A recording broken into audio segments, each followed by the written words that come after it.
Howdy, Space Rangers, Captain Phoenix here, and I have been dreading this day for the longest time. I have been dreading making this video since the first season came out, but hopefully afterward, it will all be left behind. I have not been quiet about my quote-unquote apathy toward Andor Season 1. I didn't hate it, but I also didn't think it was an exceptional masterpiece. I thought it was simply good. I've had my own issues with Andor Season 1 for a while, some of which I dared to voice on this channel, some of them even before the show aired. I thought it was disgustingly slow, even for a slow burn, which hurt engagement. It didn't handle certain characters like Andor, Mon, and Luthen well, and it didn't fit in Star Wars in terms of its tone and themes. Heck, a couple of months ago, I critiqued it on its pacing and engagement and compared it to Arcane, which I thought executed those elements way better. There isn't to say that I didn't have anything good to say about the show. As a regular TV show, I thought it was great and even had great production quality. I was one of those folks who moaned about its budget being bigger than Kenobi's, what should have been the more important Star Wars project. But even I couldn't deny that I could see where the money went on the screen, which is a lot more than I could say for other projects like The Acolyte. Most of my issues lay with the intention and themes behind the show, which I thought were a betrayal of what Star Wars was. For years, I was one of the people who paraded that Andor wasn't real Star Wars. And to go back to my Arcane video for a second, Andor fans were not happy about the fact that I hopped on the internet and critiqued their favorite show, saying it was inferior to another. This is a little bit of a side tangent, but I straight up hate Andor fans. Very rarely does a fandom get in my way of enjoying media, but Andor fans somehow did it. They are so hypocritical, elitist, and pretentious that if I was to go around listing everything they did that annoyed me, there would be a whole other video on its own. A 2-hour-long one at that. They have been the bane of my existence ever since the first season, and every time I try to have a mature conversation with one of them, they either dislike and ignore my points, or dismiss me as one of the immature fans who just doesn't get it, man. They have glazed Gilroy and his show so hard that I'm surprised the man hasn't drowned yet. I don't care if you, yes you, watching this video are one of the good ones. My perspective has been tainted forever. Anyway, while I do stand by what I said in my Arcane video, I do acknowledge that was not fair to Andor. I was comparing Arcane, which had already completed its story at the time, to Andor, which clearly had a lot more story to tell and a lot of arcs to resolve. The reason I've been talking and complaining so much about Andor over the years is because I wanted to try and figure out my issue with it. Why wasn't I enjoying it as much as the rest of the fan base? And so, I would poke and prod every angle I could until I found something semi-tangible. I've made the argument in the past that one shouldn't have to explain their opinions in a piece of media, but I feel like I've had to for this one, as A, it was a mystery that was annoying even me, B, I didn't want to be labeled as one of those fans who only enjoy Star Wars when it's lightsabers, key jingling, or glub shitos. I wanted to have weight to what I said. And C, Andor fans are the worst and will jump to any conclusion that paints them as superior. This is what this video is about.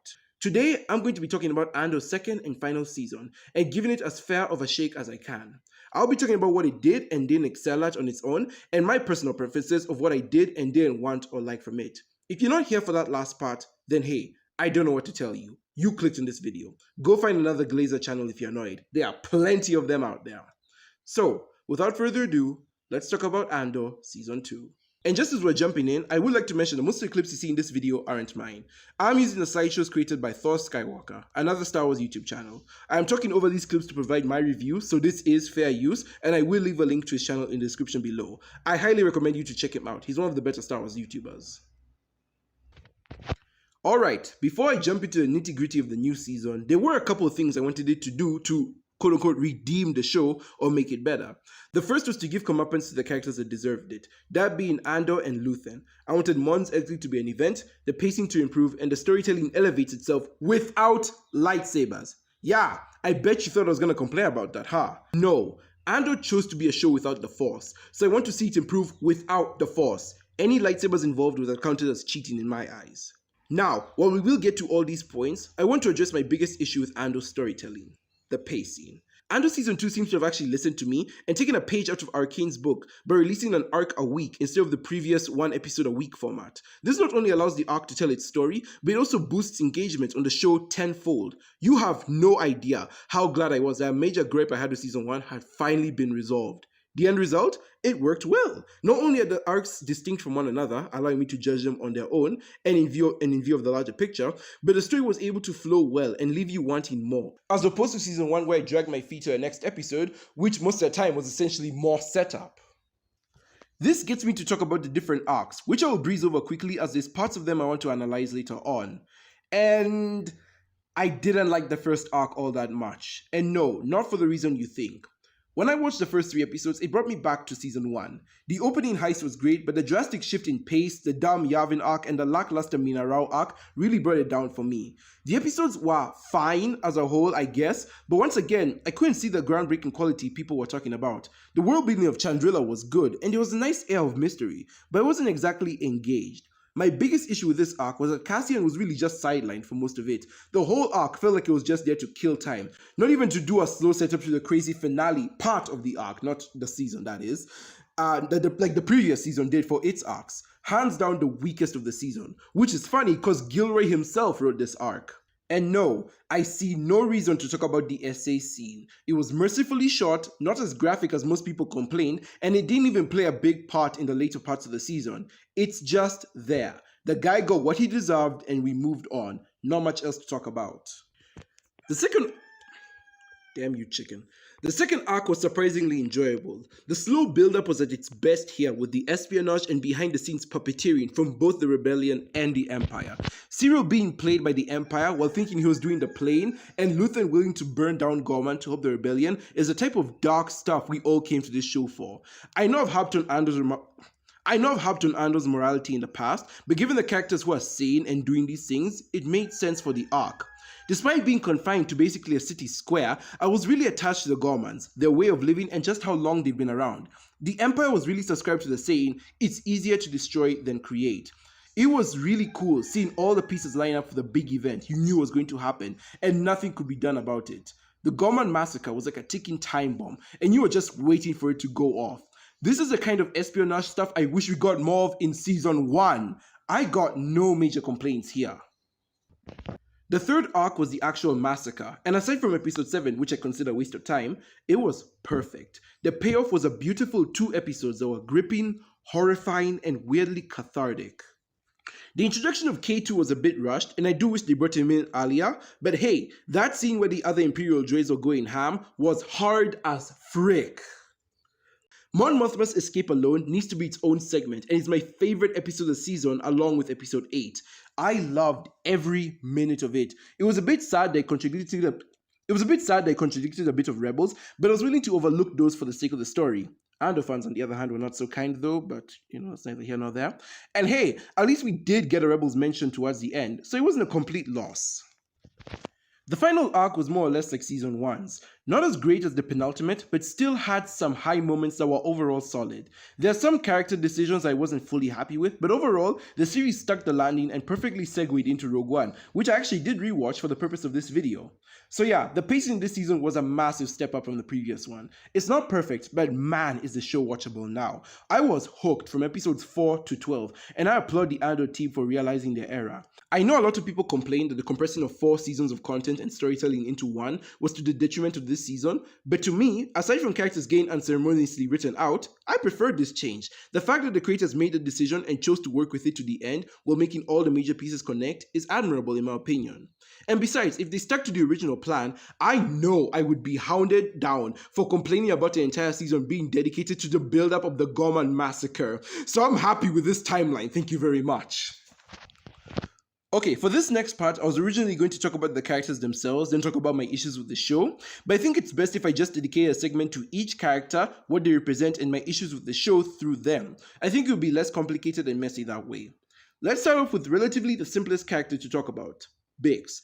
Bix was largely fine this season, but I can't say she was great. A good chunk of this season focuses on her trauma and how she overcomes it. Her facing her trauma from the last season is great, and I love how they wrap it up by also making it an integral piece to the rebellion's safety. But it does bring into question why the SA scene in episode 3 was necessary. As said earlier, I don't hate the SA scene, but since it doesn't play into Bix's trauma arc later on, you do wonder why they even included it in the first place other than to show Empire bad, which, yeah, we already know. I also don't like how Gilroy used the Force with her and Andor. Back when season 1 came out, I complained about the lack of the Force in this show. Back then, I was mostly mad about the lack of lightsabers, Force users, and the mysticism that drew us in to begin with. I've since changed my mind. Slightly. The thing with the Force is that we've been introduced to it as this energy that permeates all living things. It's what binds the life in the galaxy together. It's so strong that even non-gifted people can hear it or learn to use it with enough training and patience. My issue with Andor Season 1 is not that there's no Jedi, but it's a complete disregard of this higher power of sorts. No one talks about the Jedi or the Force at all. No one talks about how it feels like life is clouded, shrouded in a corruption they can't see. There is a significant lack of something that the audience would notice, not because the show wants them to, but because we've seen the other Star Wars projects. Non-Star Wars fans probably wouldn't pick up on this. I do plan on talking about the lack of the Force in Andor and why it's both a good and a bad thing, but that's for a later video, so stay notified. Anyway, because I didn't like the ignorance toward the Force in Season 1, you probably think that I loved it here in Season 2 when Bix and Cassian were forced to talk about it. But the thing is, I don't. And it's for the simple reason that they brought it in way too late. We had gone most of the series without acknowledging the Force, showing how the common people have to survive on scraps, and they don't have time for all this mystical bullcrap. But suddenly, it's just a regular thing again. All of a sudden, Cassian and Bix have known about Force healers for years, even though they mostly came off as scams to Cassian. Suddenly, the notion of destiny and purpose gets brought up when before, the whole series had been playing with the right place, right time rule, or wrong place, wrong time, depending on how you look at it. It feels out of place, which is a weird thing to say, I know, but it feels like this was put here out of obligation. Bix calling Andor a messenger feels tacked on, as we never get the notion she believed in this higher power or great destiny before. It feels self-referential because sending messages was the whole plot of Rogue One. Seriously, watch Andor and Rogue One back to back like I did, and it's pretty clear what they were going for. Rogue One's plot was basically hot potato, while Andor's finale is basically broken telephone, and Gilroy wanted to connect the two through Cassian's escapades, though it didn't feel as natural as the other call forwards he'd done. We should have had a constant sense of mysticism or spirituality in the world since Season 1, but because Season 1 wanted to be different, Dad, I'm a material girl. It feels like whiplash when it's suddenly brought up in Season 2. The Force, as expected, is very clunky in this show, hence why I didn't want it brought up when waiting for Season 2. For lack of a better word, it felt cheap, which for a show this layered definitely threw me off.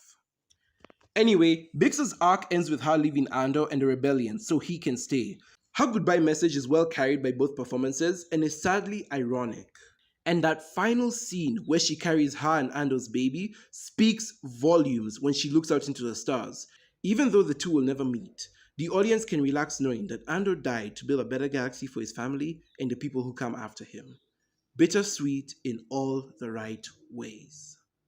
Alright, since people will think I hate this show because of my previous ranting, let's touch on something I did enjoy front to back, and that is Dedra and Syril. I cannot express how much I love these two this season.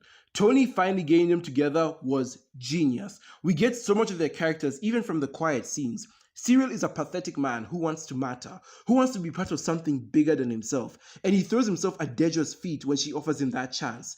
Dedra, on the other hand, is a power-thirsty monster. Scavenger. One would say. Power and control are the only things that matter to her, and you can tell she doesn't really love Syril like that. She basically uses him as a comforter, a way to relax her power while still dominating someone. She embodies the tyranny of the Empire perfectly. Syril getting played by his girlfriend and her boss into thinking that he was playing the Gormans into revealing rebels for him was such an entertaining watch, and it added to the whole ticking time bomb thing I mentioned earlier. You want to see what will happen when everything clicks into place and that power keg explodes. And I can't say I was disappointed with what I got. Seeing Syril make his first stand against Dedra gives the audience a false sense of hope. I've seen so many people mourn that he didn't become a rebel, but the thing is, he was never going to. Syril was still a bad man. He was just a bad man manipulated by worse people. And it really shows when, during all the chaos, he still decides to attack Cassian. The two have a gnarly fight, which ends with Syril having the upper hand and having Andor dead to rights.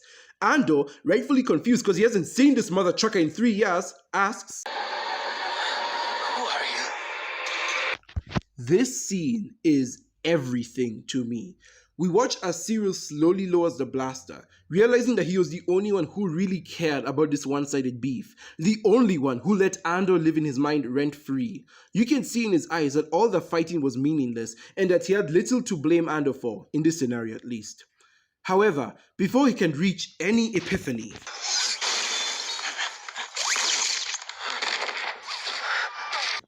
he's gone. shot down by the very man he lied to for over a year. What a beautiful scene. As for Dedra, I originally wanted her to die in the Gorman massacre as well. I thought she was a monster who didn't deserve to get off-world and hated that she was constantly saved. However, the show actually proved me wrong and gave me something better. Because of her hubris, Dedra decides to arrest Axis, Luthen, despite being knocked off the case for 3 years. Just like Syril, he lives rent-free in her mind, and it's what leads to her downfall. After the mission goes south because of her gloating, Dedra is arrested and interrogated, where we find out that she had access to some of the Death Star files, which makes Krennic pissed. Because of her greed and ambition, Dedra flew too close to the sun and lost everything she worked for. She ends up in Narkina, alone, disgraced, and basically with no name, doomed to work for an eternity with no payoff. Dedra's path to get here is the perfect representation of the type of poison the Sith are. Their insatiable greed is what causes them to distrust one another and others, and these precarious House of Cards delusions they build themselves, thinking that their power or position makes them untouchable, is what crumbles to nothing but self-destruction. Or as Luke would put it, your overconfidence is your weakness. Yeah, I basically got no complaints here. Dedra and Syril were handled perfectly and got what they deserved. Where I do have complaints though is when I have to talk about Luthen and Mon Mothma and how Star Wars wavers in its morality here. Tony Gilroy, ladies and gentlemen, great at critiquing fascism, but still can't show something being purely good for the sake of it. Let's talk about Luthen first. I've talked about how Luthen is one of Andor's most complex characters simply because of his actions. In my last Andor video, I talked about how he's extremely selfless in that he will put everything on the line for the cause, and extremely selfish in how he will do things for his own benefit, but claim that it's for the cause, such as when he tried to have Cassian killed in season 1 simply because he saw him as a loose thread. This season at least keeps Luthen consistent by showing that all his actions are purely for the cause. I'm still not the biggest fan of his methods or how the show doesn't make him change, even rewarding him at times. I mean, the Gorman massacre literally proves him right, but hey, black and white stuff not allowed in more good Star Wars, am I right? But with that being said, I do like that he received some comeuppance. Not a lot, but still. After Luthen's operation is uncovered, he realizes that he needs to remove himself from the picture, just like he did for Lonnie. Everyone has to pay the price at some point, and he is no different. He fails to finish the job, and so Claire has to step in. The episode tries to make me feel bad for Luthen's death, but I saw this whole thing coming from a mile away, so I really only felt bad when it was Claire who had to finish the job. Oh yeah, and Claire. I don't have much to say about her other than she's a really good and strong character. I don't know if there's another Star Wars character who's as driven as her, but yeah, much like the rest of the fan base, I love Claire. The episode where she had to remove the bug was peak. Right, Luthen's comeuppance. So, after he dies, the rebellion has a hard time believing him. Everything he built will have come to ruin simply because he was a piece of crap. Now, the average Andor fan might be wondering, why are you getting on Luthen's case so much? He's the goddamn GOAT! And for that, I have to pull up my favorite talking point from the Arcane video, and that is the moral/ethical side of doing things. The reason I get on Luthen's case so much is because his methods aren't that much different from the Empire's, and this season shows that. Luthen and Saw run their sects through fear and deception. Guess who else does that? The whole middle of this season is dedicated to both sides planning the Gorman massacre. The Empire want their Calkite, and Luthen wants support for the rebellion, and is willing to burn down a planet to get it. The thing with Saw though is that other Star Wars properties like Rebels call him out on this. He is wrong, and his extremist methods are a detriment to the Alliance in the long run. Remember this line? On Geonosis with Saw, we didn't always agree with how he did things, but it seems like he's the only one who doesn't care about all the politics. He just fights. Ezra, it's not whether or not we fight, it's how we choose to fight that matters. I know, Kanan. Would you look at that, an actual good lesson that's coming from the kids' cartoon. Now, to be completely fair to Andor, Luthen does acknowledge that he's not fit to run the rebellion. He may have been integral to starting it, but he does not represent what it should be, and that is why Mon is so important. The thing with his self-awareness though, is that he knows he can do things differently or not as extreme, yet doubles down because he knows there's no other way. He stays on Coruscant not because he thinks he can do good, but because he realizes the rebellion no longer needs him. Why ready yourself to be caught then? He's just lucky that Lonnie finally had some news for him before it all came crashing down. He is such a prick that if it weren't for Andor and Claire, the only people who are fine with being used and deceived by him, the rebellion would have never found the plans and they'd all be cooked. This complaint applies to Saw as well. If he had informed others of his investigation and didn't jump the gun at every turn, he might have found the Death Star sooner.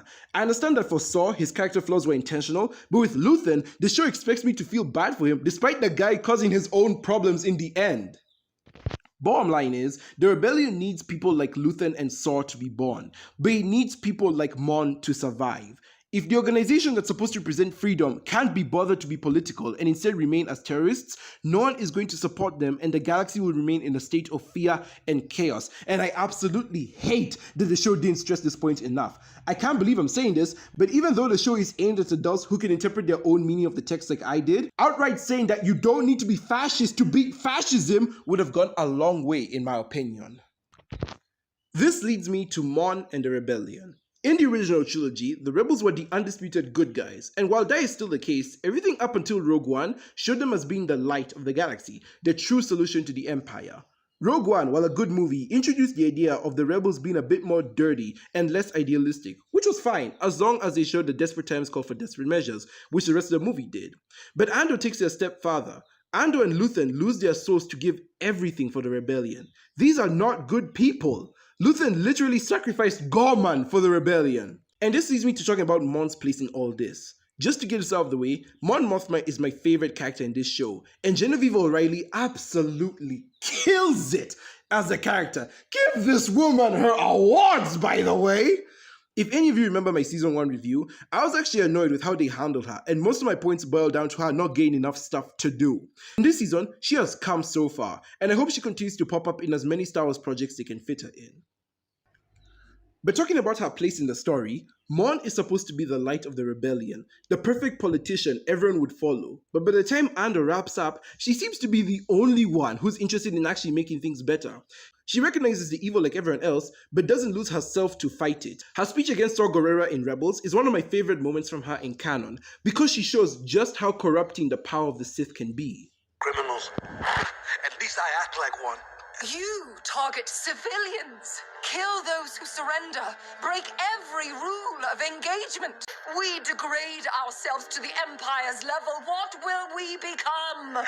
I know for a fact I'm gonna get some Andor glazers in here who agree with Saw's mindset with their show argument, but I don't care. I don't like the fact that they didn't bring up Mon Mothma's idealism and why it's important for the rebellion, other than a throwaway line of, "It all comes down." Luthen and Saw led through deception and fear, but Mon always believed in making the galaxy better, and through inspiration. Before Andor, the rebellion was originally meant to be a symbol and beacon of hope in the galaxy. They were the ragtag group of heroes who weren't the lesser of two evils, but the greater good and only solution to getting rid of the Empire. I'm not against them not being Boy Scouts or using less than ethical methods to get the job done, but they should have learned that they can be better once Mon joined them. She was the one supposed to be proven right, not Luthen. With the way the show frames things, it's like she's the only one who gives a damn of how they should carry themselves during and after the war. Basically, I'm upset the rebellion seems to not carry the same light-hearted charm the original trilogy did. Or at the very least, you don't even get to see the political side of them. It's just anger, craziness. With all that being said, I loved her episode and consider it perfection along with the Gorman massacre. I love that the episode knows that the audience knows what's going to happen next and runs with it. It's amazing how smoothly it plays without a dull moment, and I love how it connects to Rebels at the end. For the sake of time, I won't talk about the retcon speech from Rebels, but I will leave a link to another video that probably explains my thoughts on it. As for the drama around it, yeah, Andor fans once again showed that they are complete hypocrites without fail. Great job, guys. Keep coming up with reasons to make me hate y'all. For the sake of fairness to my earlier argument of the rebellion though, I will say that I liked how Andor emphasized how disjointed and disorganized the rebel cells were. Rebels showed us that many individual cells did exist throughout the galaxy, but none under a single banner. Andor even showed us that some of them were just straight up lost causes. I didn't like the first arc of season 2, but I can at least acknowledge that. We've seen many leaders of it come and go, such as Roken, Bale, and even Saw, but it was Mon, the one who truly believed in a better tomorrow, that made it all the way to the end. I really loved seeing her in Ahsoka, where she finally won and is trying to be the change she wants to see. There's a certain complexity to Mon Mothma winning, and us as Star Wars fans knowing that, and I can't really explain it. All I know is that I like it. This isn't a point to Andor, by the way, since they never addressed Mon winning. And as I said, non-Star Wars fans watching Andor don't even know what an Ahsoka is, so they can't even appreciate this extra context. So, after all of that, you probably think that I'm done complaining about Andor, right? Nope! I got more stuff to point out and nitpick, and you're gonna like it. Let's start with an actual nitpick, and that is Dedra supposed to be 18 years old? In the episode where she meets Syril's mom, she mentions that she was raised in an imperial care house from when she was 3 years old. The episode in which she says this takes place in 4 BBY, and the Empire was formed in 19 BBY. Which means, according to the timeline, the oldest Dedra would be is 18 years old. Damn it, Tony! I thought you were God reincarnated! How could you allow a mistake like this to happen? Alright. An actual problem I have is the world building. Now, I will compliment it first. The world building in this show is crazy. I love the in-depth look at Chandrila that we get and the seedy underbelly of Coruscant. Star Wars world building hasn't been this good since probably the first season of The Mandalorian. And I appreciate that Gilroy still pushes to film on location. It makes everything feel that much alive. So, with all that being said, I do feel justified in critiquing Gorman's scale. I did praise Gorman earlier in the video about getting me to care for the people, but also can't help but reflect on how small it is. Most of our time spent on Gorman is in the town square, which, as said, makes everything feel small and restricted. It also doesn't help that we don't see a lot of alien life there, though there are some aliens in other parts of the season, which is a huge step up over season 1, so I guess I'll take what I can get. The last major complaint I have is that Andor doesn't feel like a main character. This doesn't feel like his show. It's not that he's bad or anything, but everyone else greatly overshadows him, so much to the point that his story, which is supposed to be the main story, feels just like any other side plot. I get that his character is supposed to represent the unsung hero, but this is ridiculous. Episode 7, which was almost entirely dedicated to him, feels like it's passing for time. The entire plot is that Cassian is convinced to go back to Gorman. I know people say that episode 7 was like the ticking time bomb, or the calm before the storm, or that it was meant to cement Andor's role in all of this. But given that we've already had 2 arcs building up to this, it just seems redundant.